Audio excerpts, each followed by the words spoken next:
नमस्कार, मी Rajratna Jondhale. Top news मराठीमध्ये आपलं स्वागत. प्रसिद्ध स्टँडअप कॉमेडियन कुणाल कामरा हा पुन्हा एकदा वादग्रस्त कंटेंट प्रकरणी चर्चेत आलाय. कामरानं उपमुख्यमंत्री एकनाथ शिंदे यांच्यावर सादर केलेल्या एका गीतामुळे शिंदे समर्थकांच्या भावना दुखावल्या असून कामरावर गुन्हा दाखल करण्याची मागणी केली जाते.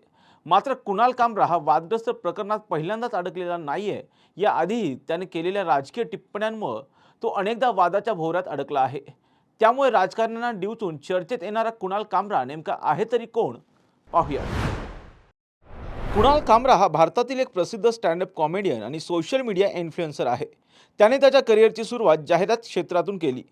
सुरुवातीपासूनच त्याला कॉमेडीमध्ये करिअर करायचं होतं. 2013 मध्ये त्याने स्टँडअप कॉमेडी करायला सुरुवात केली.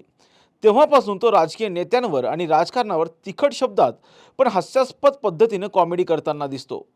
सत्ताधारी नेते पक्ष यांच्यावर थेटपणे टीकात्मक विनोद केल्यामुळे तो अनेकदा वादाच्या भोवऱ्यात अडकला आहे.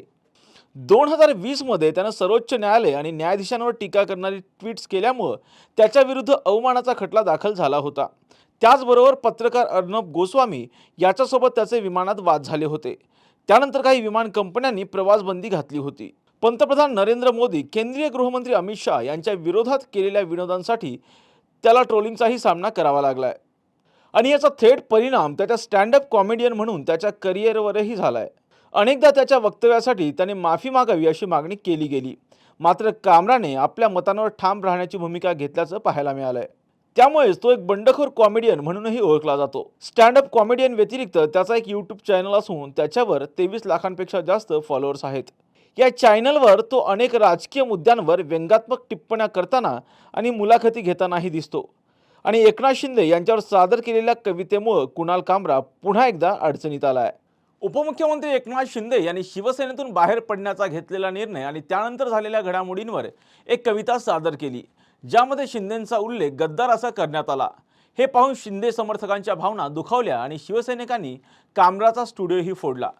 कामरा विरोधात आता गुन्हाही दाखल झाला असून त्याच्या अटकेची मागणी सत्ताधाऱ्यांकडून केली जात आहे.